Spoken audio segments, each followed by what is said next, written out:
Olá, meu amigo e amiga, sejam bem-vindos ao nosso Portal do José, fechando mais uma semana com esse nosso primeiro encontro nesta sexta-feira. Lembrando que eu sempre estou de volta aqui com vocês às 17h40, abrindo meia hora antes um chat para bater um papo ao vivo com vocês.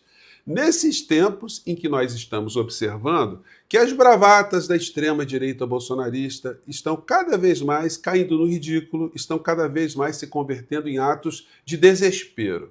Só que agora nós estamos vendo que esse desespero começa a migrar em alguns cantos para atos de ameaça. Eles pensam que poderão reeditar aqui no nosso país uma nova tentativa de balbúrdia, como aconteceu no dia 8 de janeiro, para destruir a nossa democracia, para destruir o Estado Democrático de Direito. Mas será que eles terão alguma chance de avançarem com esse propósito? Bom, vou conversar com vocês sobre o que está acontecendo. Vamos trazer mais algumas cenas desesperadoras aqui, mas antes de mais nada, é sempre muito importante convidar você que está chegando agora ao nosso portal, ainda não é inscrito, para que você se inscreva aqui conosco e venha participar aqui do nosso portal. Compartilhe os nossos vídeos, dê sempre o seu joinha, o seu comentário. E se puder, prestigie também nosso clube de membros. É uma forma de você impulsionar o nosso portal para mais pessoas como você. Você que é muito bem-vindo e muito bem-vindo. Gente, vamos começar aqui com um fato que causou espanto em muitas pessoas, né? A revista Veja abriu, de repente, espaço para o Dudu Bananinha, colocando-o na capa. Essa matéria aqui da revista Fórum está muito interessante. Eduardo Bolsonaro vira novo caçador de marajás na capa da Veja, protagonista de um novo ciclo. Lembrando que a revista Veja foi fundada em 1968, com dinheiro de capital norte-americano, como foi feito também com a Rede Globo de televisão, que foi criada em 1965, um ano após o golpe militar. E aí a revista Veja foi criada no ano do AI-5. O que faz o empresário montar um veículo de comunicação em plena ditadura? Bom, se não se pode fazer nenhum tipo de crítica à ditadura, obviamente esse veículo de comunicação veio para auxiliar a ditadura. E é o que ela tem feito desde então, porque ela sempre se posicionou contra os interesses do nosso país, sempre colocando para a elite do nosso país que assinava e assina a revista Veja, uma visão de mundo de que o Estado tem que ser pequeno, que tem que ser liberal, que tem que privatizar as empresas públicas, enfim. Tem sempre que se fazer alguma coisa para explorar o povo brasileiro a favor de empresas ou de interesses transnacionais. Então a revista Veja colocou o Dudu Bananinha aqui na capa, né? E tá muito interessante essa matéria da revista Fórum. E ele apresenta aqui, mais uma vez, aquelas versões que está havendo ditadura no Brasil, que estão sendo perseguidos, enfim. É o desespero dos criminosos. Dificilmente, né? A não ser que seja um criminoso muito consciente, que haja alguém que está na cadeia dizendo, não, o sistema está perfeito, eu fui condenado justamente. Eu acho que criminoso como eu, que assalta banco, que pratica sequestros, que mata pessoas, que forma organizações criminosas, a lei está aí para isso, nós temos que ser presos mesmo. Então perdi, estou aqui preso, né? Agora eu vou tentar aqui me resignar na cadeia. Dificilmente você vai ver uma situação dessa no Brasil e no mundo, né? Às vezes acontecem, casos muito esporádicos. Mas o criminoso está sempre nessa posição negacionista, de dizer que não fez aquilo, que ele é injustiçado, enfim, ou que o sistema aqui é podre, e por aí vai. Essa criatura aqui, que eu já mostrei para vocês, que é um criminoso, aqui no Brasil, se ele puser os pés, ele vai ter problema com a justiça na hora, né? Por isso ele está fora do nosso país. É uma pessoa que se envolveu num escândalo de corrupção gigantesco, e está foragido, né? E conseguiu a naturalização para a cidadania norte-americana. Então, hoje ele é um cidadão que está refugiado no nosso país com essa história, conspirando contra a nossa democracia, ele que é o neto do último ditador aqui no nosso país, o Figueiredo, que mandou cercar Brasília para que não se tivesse ali a cobertura da emenda Dante de Oliveira, que ia instalar aqui no nosso país eleições diretas para presidente da República. Então, esse DNA do clã Figueiredo já é totalmente antidemocrático, né? Então, estão fazendo bravatas umas atrás das outras, achando que o ministro Alexandre de Moraes irá recuar, que, enfim, terá perdimento de bens, que não vão ter mais contas bancárias. E a fila continua andando aqui no Brasil, no mesmo ritmo, no ritmo que tem que andar. Então, eu até perguntei para vocês, eu acho que vou até fazer uma enquete, o que vai acontecer primeiro. Aliás, já fiz uma, mas eu vou fazer uma outra agora, mais apurada. O que vai acontecer primeiro? O Bolsonaro ir para a cadeia ou o ministro Alexandre de Moraes perder o cartão de crédito, o Visa e o Credicar, né? Vamos ver aqui, né? Aliás, fica a pergunta já antecipando para você aqui, para você mandar no comentário. Enquanto isso, a gente vê isso aqui. Eduardo Bolsonaro quer tirar inquérito das mãos de Alexandre de Moraes. Ué, mas se eles estão dizendo que o ministro Alexandre de Moraes será sancionado, que ele vai ter que recuar, que o Supremo Tribunal Federal vai recuar, enfim. Então, qual o problema, então? Por que ele está querendo tirar o inquérito das mãos do ministro Alexandre de Moraes? Eles que dizem que a corte está totalmente torta, que o ministro Alexandre de Moraes é que comanda. Então, eles negam a existência do funcionamento do Supremo Tribunal Federal, no entanto, eles não querem se desguarnecer de tomar algumas atitudes, porque, como dizia a vovó, quem tem medo, né? E aí a gente chega nessa espantosa aparição do deputado Magno Malta, aliás, senador, que está fazendo ameaças assim de maneira muito séria, né?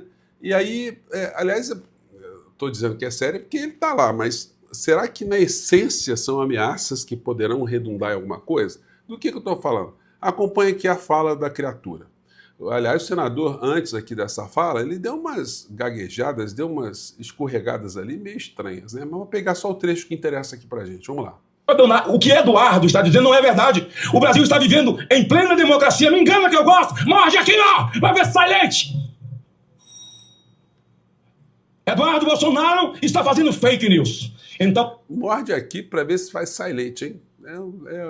Vocês reparem que quando eu digo que há uma indigência intelectual, uma indigência moral, uma indigência ética no bolsonarismo, é disso que eu estou falando aqui, ó.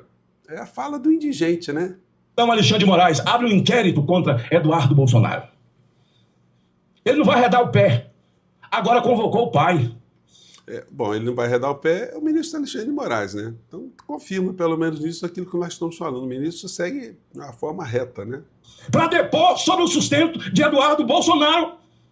Foi intimado Jair Bolsonaro. Engraçado como é que eles usam, né, as expressões, né? Que o Bolsonaro está sendo intimado para falar sobre o sustento de Eduardo Bolsonaro, como se ele fosse um estudante, estivesse fora do nosso país, né? Enfim, ele está sustentando um criminoso, um bandido que está atuando contra a democracia do nosso país. Isso são coisas completamente diferentes, né? Mas segue aqui o senhor Magno Malta. Porque o filho está nos Estados Unidos. Qual é a intenção disso, senhor presidente? Prender Jair Bolsonaro. Agora eu vou dar um aviso para os senhores. Me dirijo diretamente aos senhores, ao consórcio de capa preta. Consórcio da capa preta é o Supremo Tribunal Federal, tá? Vamos lá. Ponha a mão em Bolsonaro. Prendam Bolsonaro. Façam isso. E vocês vão ver um país congelado. Tá tendo as variações climáticas aí no Brasil, no mundo, elas estão muito rapidamente se alterando, mas para virar aqui um país gelado, congelado, acho que vai demorar um pouco, hein, senhor Magno Malta? Sem ter espaço para uma viva alma no meio da rua, nas estradas, em qualquer lugar. Eles vão dizer que esse discurso meu é discurso de ódio.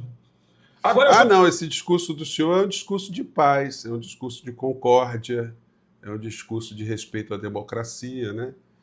E engraçado que eles dizem que o Brasil vive uma ditadura, tem censura, mas aí a gente vê o indigente intelectual, o indigente moral, falar essas coisas que estão falando. E aí ele avança mais aqui, vamos lá. Tenta a sorte. Estou me dirigindo aos senhores do consórcio. Tenta a sorte, porque o azar vocês já têm. Tenta! Essa frase é muito interessante, né? Tenta a sorte, porque o azar você já tem. Falando do Supremo Tribunal Federal, turma de azarados, né? Mas quem é que está mais azarado hoje? Quem está na Papuda, está na colmeia, quem está em vias de ir para a Papuda, colmeia, quem já está preso, quem já está em vias de tomar mais de 30 anos de cadeia. Quem é que está mais azar nessa visão do senhor Magno Malta, né? Tenta a sorte. Põe a mão no Bolsonaro. Põe a mão. Aí eu quero ver, seu presidente Vanderlan. O seu Goiás, ninguém vai andar na rua. Toca nele! Essa fala é uma fala ameaçadora, né? Mas eu estou colocando para vocês, aí nosso papo aqui fica registrado, que eu quero ver o senador Magno Malta na frente. Na frente de qualquer tipo de manifestação, qualquer tipo de reação a cumprimento da lei, de uma condenação. Porque, diferentemente dos tempos passados, agora eles não podem dizer que estão com exército, marinha e aeronáutica nas mãos. Agora nós temos um país democrático e temos um comandante em chefe das Forças Armadas que não é o senhor Jair. E temos também as forças policiais que vão ter que respeitar a lei. Então, o senhor Magno Malta ele vai jogar, mais uma vez, os canjicas à frente para eles quebrarem a cara, aqueles que não conseguiram ser presos no dia 8 de janeiro de 2023, agora vão ter uma nova chance de serem presos, e o senhor Magno Malta, onde estará? Estará com armas na mão para tentar fazer algum tipo de obstáculo ao cumprimento da lei, a prisão de Bolsonaro? Toca nele! Tenta a sorte, Alexandre! Porque o azar você já tem. Tenta! Agora, Trump está reagindo contra uma ditadura. Um país destruído economicamente. Você está me ouvindo? Você que toma café, que compra no supermercado. Então o Trump está reagindo como uma ditadura. A ditadura é a ditadura brasileira, né? Então, gente, vocês percebam que eu não estou falando, eu não estou exagerando quando eu chamo essa gente de indigentes morais, intelectuais, éticos, né? Tentativa de golpe. Bolsonaro desiste de 4 testemunhas, veja as quais. Ele desistiu do Pazuello e do Gilson Machado, o Gilson Sanfoneiro e o Pazuello, né? O que o Gilson Sanfoneiro iria dizer ali, o Eduardo e o Pazuello, né? O que foram ali figuras periféricas, né, que não tinham as armas nas mãos e, evidentemente, são puxa-sacos, vão dizer ali que não aconteceu nada, como aconteceu com o Tarcísio agora, de manhã cedo. Jamais Tarcísio sobre hipótese de golpe de Bolsonaro. O Tarcísio também era um ministro que estava ali dentro da estrutura do governo Bolsonaro, que não tinha poder de comando sobre estruturas de golpe ou de tentativa de golpe. O Bolsonaro estava operando em outra dimensão. Então, o Tarcísio, que sequer esteve naquela reunião que o general Heleno disse que tinha que fazer alguma coisa, dar um golpe, né, um soco na mesa antes das eleições, então, o Tarcísio não estava ali, ele não estava nesse núcleo central. Então, o que ele pode dizer? Olha, eu não vi, claro que não viu. O assaltante de banco, o sequestrador, você acha que eles conversam com todas as pessoas que não estão agindo diretamente para o crime, que vão cometer o crime? Bom, muita gente diz que o silêncio é a alma do negócio, né? Isso, inclusive, vale para muitos criminosos também. Bolsonaro não teve intenção golpista, estava triste e resignado após derrota em 2022, diz Tarcísio. Então, o testemunho, gente, absolutamente imprestável. Esse testemunho do Tarcísio não serve para absolutamente nada, porque a testemunha ela é arrolada pela defesa para dizer, funcionar como um álibi do acusado, para negar o fato, que o fato não aconteceu, que, enfim, tem provas, pode servir para ajudar na defesa da criatura. E lá fazer testemunho que o cara é legal, o cara é gente fina, isso aí não funciona, gente. Isso é uma coisa inútil.